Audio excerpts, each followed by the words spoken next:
We're at the halfway mark of the NFL season. Time to check in and see how football card prices have been trending. Let's data dive.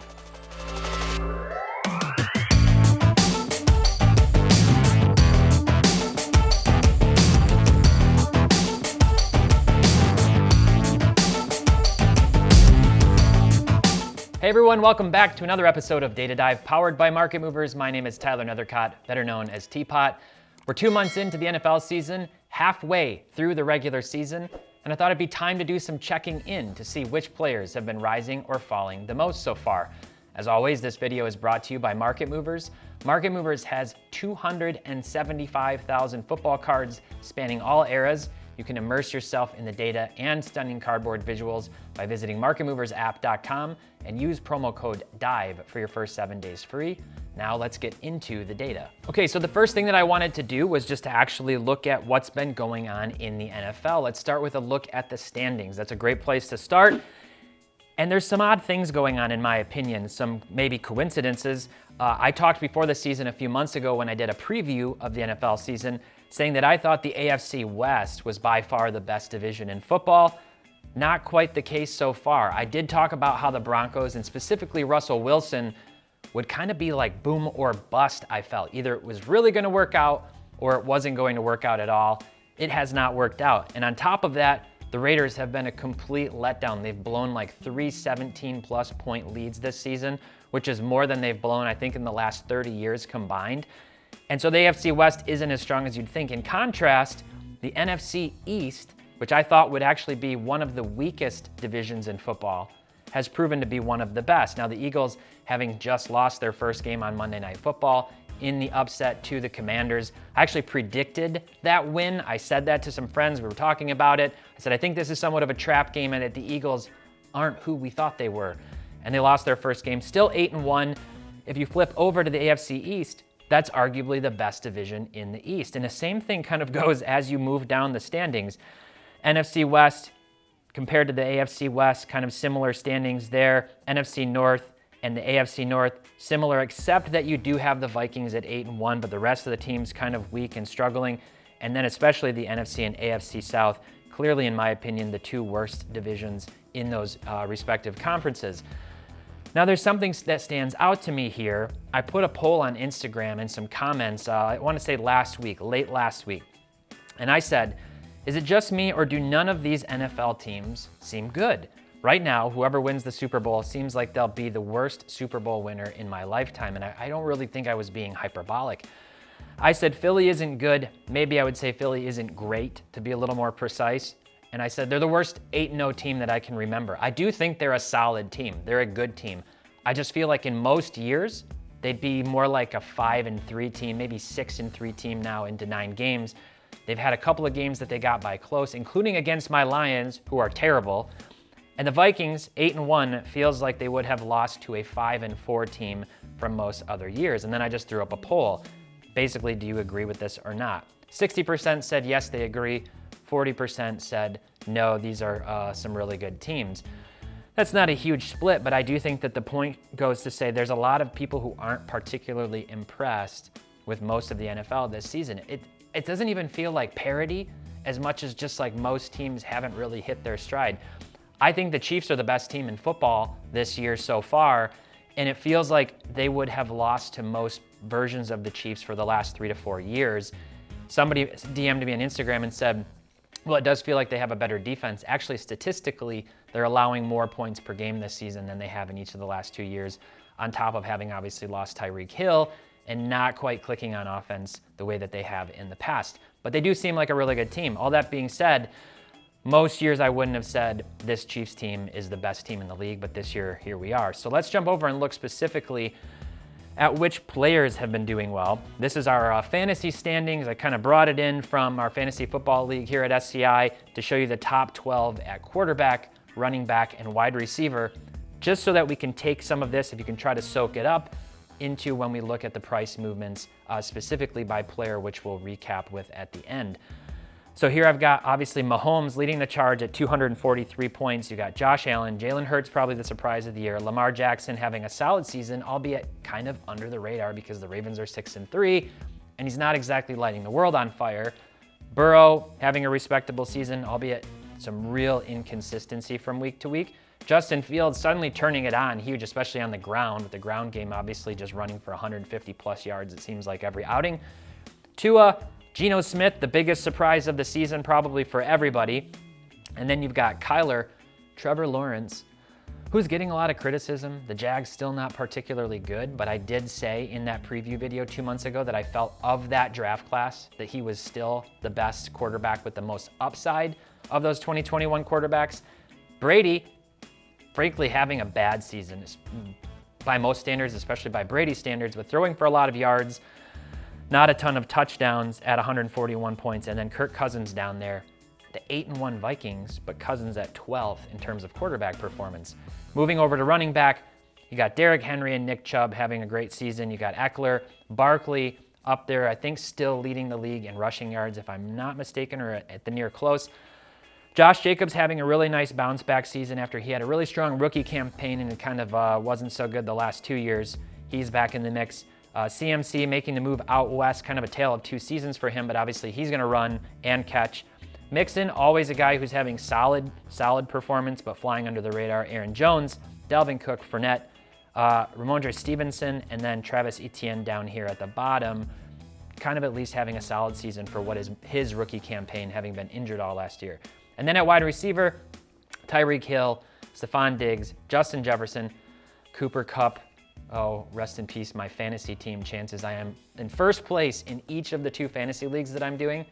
And I have Cooper Kupp on both of those teams, and I'm really weak at wide receiver. That does not bode well for my chances in fantasy. Devontae, Jalen Waddle, Christian Kirk, the surprise on this list, I think, in most people's eyes. And then you have A.J. Brown, CeeDee Lamb, you have Jamar Chase, Tyler Lockett, and Mike Evans. So a lot of names on the wide receiver list that you would have expected going into this season. A lot of names, especially I think also on the running back list that you would have expected. So in some ways, pretty predictable.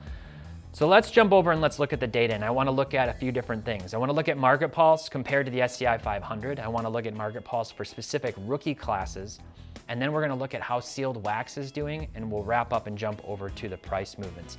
So let's start out with Market Pulse, and here what I've got is the SCI 500 as a nice benchmark to kind of see how a majority of cards are doing in general in a specific time frame. And then I've got the football index of 2018 to 2020 players and the football index of 2010 to 2017. And so there's some established price history. That's why it goes to 2020. Some established price history to kind of bank on here and look at. No surprises probably. I'm going back to July 1st, so kind of the runway to the national and into the season up until now. But we saw this immediate price fall off even at the national for that 2010 to 2017 class. And that was a lot of those established guys, most notably Patrick Mahomes, whose prices just kept going down and down and down and down. What I said 2 months ago about Patrick Mahomes was that he's at that point where he needs to continue to play like an MVP, and he needs to keep competing for Super Bowls. If he does that consistently like he did this year, and he continues that, I expect his prices in the very least to stabilize and to have a really good shot at long-term sustainable value. That's all he needs to do, But that's a really tough ask if you're talking about any athlete, is that longevity piece. Now, there was a ton of hype, and you see this run up, okay, late summer into August. This was a lot of the guys like Josh Allen, like Jalen Hurts, who had some buzz before the season, and especially Herbert and Burrow, those key names from these classes. But look at now, since the season started, we've seen these things coming down, down, down. SCI 500 also moving down, albeit with some consistency and stability, especially because of the number of cards in the index.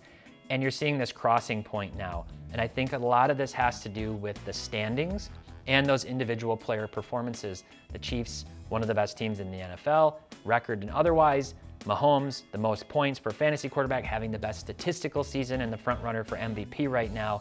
And so you're seeing this 2017 index rebounding really nicely, whereas some of these players, a lot of these notable players from 2018 to 2020, not so much. The Bills are suddenly floundering and losing multiple games in a row. Herbert and the Chargers not really making any noise. And I think the Bengals being on bye and some inconsistency, being in second in that division, also causing some problems for this index. So we can get a little more granular and look at how these rookie prices are performing by season by jumping over to this index and selecting the ones that are specific to the Prism rookie cards year over year. And I can see this performance up here on the chart, but I'm really more concerned with the actual statistics.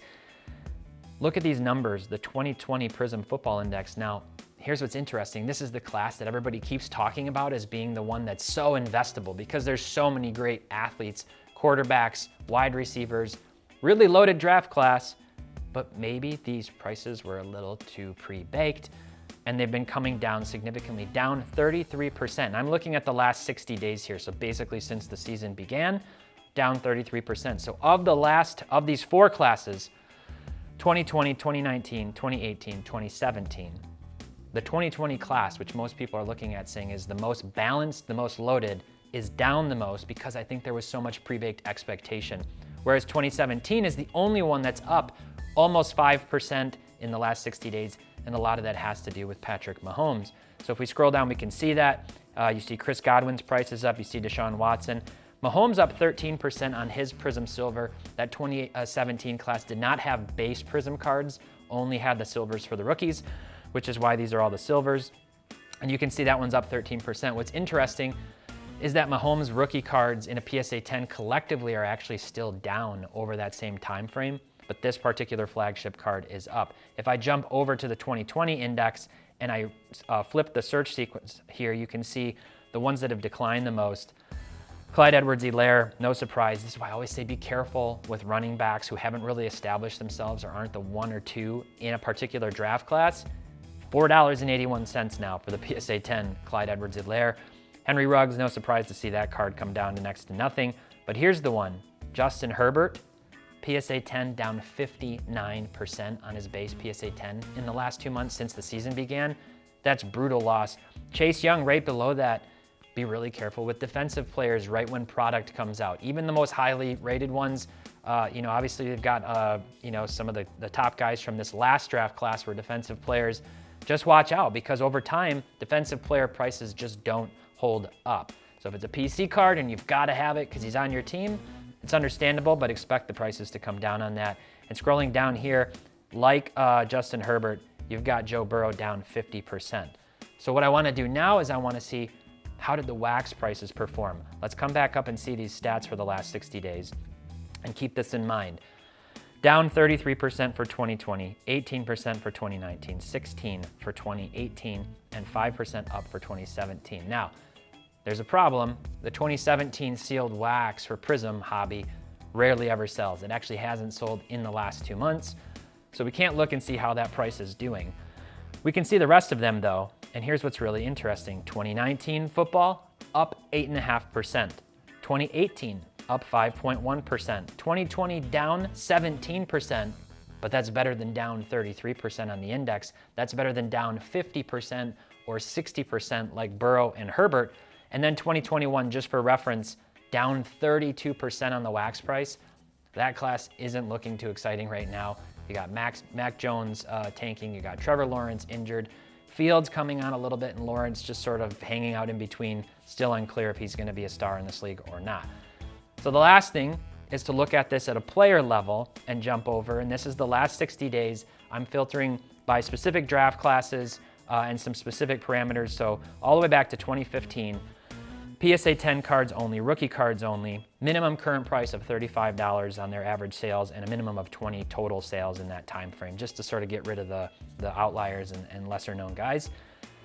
Travis Etienne, he was one of the guys when I polled all of you on Instagram 2 months ago who people said they were bullish on, who they thought might break out this year. I don't know if he's having a breakout, but he's certainly having a solid season. James Robinson got shipped out of town, and now he's the feature back for sure in Jacksonville. And he seems like a really well-balanced running back. I'm still not sold I'd be buying his cards at these prices, but he's the one of everybody, of all these athletes in the NFL the last 60 days who's gone up. Jalen Hurts, number 2. Christian McCaffrey, number 3. Nick Chubb, 4. Dalvin Cook, the only other one up more than 10%. And I think there's something to be pointed out here. Interesting with Chubb and Cook, they're just continuing to be really solid like they have been each of the last few years. McCaffrey, though, coming back from injury. Hurts breaking out and Travis Etienne having been a guy that people really forgot about and had no expectation for with the injury last year, again breaking out. When we tried to predict 2 months ago what types of players might be going up, we talked about those exact types of situations that is required for the prices to go up in season, because we'll scroll down and we'll see that the majority of these other players, when we start getting into it, there's not a lot of people whose prices have gone up. Only a handful, like 10. Josh Jacobs obviously having a nice bounce back, 8%. Derrick Henry, 6%, doing what you'd hope he would do. This is funny, Kellen Mond, this must just be some price volatility. I'm not sure why his prices would be up. Jordan Love, people just maybe getting a little buzz around him because Rodgers has been struggling. Tyreek Hill having an insane year with Tua throwing him the football, flat. I guess that's better than having gone down, and then everybody else is down, down, down. Justin Fields starting to come back. He's down 3%. Stevenson down 3.6%, even though he's having a really solid season, better than I think most people would have expected. Daniel Jones and the Giants having especially the Giants as a team, having a solid season. And we just keep scrolling down. Mahomes, here it is, down 8.3%. So Mahomes is the MVP frontrunner. The Chiefs, I think if I were to look right now, I haven't checked, would probably be the Vegas odds-on favorites to win the Super Bowl at this point in time, and his prices have continued to come down. Now, what's important to note there is that in the same time frame, we saw the SCI 500. Let's jump back and look at the last 60 days and see how much the prices have come down on that. And you can see that in that same time frame, roughly the same. So Mahomes is sort of flat, effectively, like market agnostically flat when we look at that in terms of how the overall market has been performing. You've got Brandon Ayuk, who's actually having a solid season, down 10%, and the list just keeps going on. Josh Allen, down 12%. CeeDee Lamb, down 14%. These are the names that we saw when we looked at those fantasy performers, if I come back here, who are in that top 12 range. They're having really good seasons, very solid seasons, and their prices are actually still coming down. Saquon Barkley, down 15%, in spite of the fact that he's playing better than anybody I think could have hoped this season with all the injury problems in the past. And let's go all the way down to the bottom here. Look at this. Tua, after a nice run-up when he started playing really well, we saw the injury, and now all of a sudden he's down 17.2%. Kupp, here's the terrible news about the injury. I expect this to continue to go down 19%. Jefferson with the insane catch, still down 20%. Same with Waddle. And if I go all the way down to the bottom here, there's a couple of names that stand out. I'm not big on I told you so's. I'm just pointing out there were a few players specifically that I talked about this last year that I said I would be completely staying away from. The first one was Mac Jones, down 50%, second from the bottom. The second one I said I wanted to start a t-shirt movement that was stop buying Mitchell Trubisky, down 65% on Trubisky cards. And Jameis Winston, who I said every year there's this buzz, he's announced as the starter, he throws 63 interceptions, he gets benched or cut or traded to a different team, and his prices come down 46.5%. So there's something to be said there. Don't be reactive and get caught up too much into these short-term thrill movements about guys being starters when you know what they're going to be, and you should have realistic expectations. So that kind of does it. I just wanted to give a market recap and talk through all of that. Here's what I want to know. Who do you like the rest of the way? Are there any guys in your mind poised to turn it on like Justin Fields has been doing recently? Or in contrast, do you expect anyone who's been playing well to fizzle out? Let me know down in the comments. And of course, while you're down there, be sure to also throw me a little thumbs up, hit that bell icon, and if you want to get into this data, visit marketmoversapp.com, use promo code DIVE to get the first 7 days free. Thanks so much for watching, and until next time, happy investing, keep on collecting, and make sure you're having fun.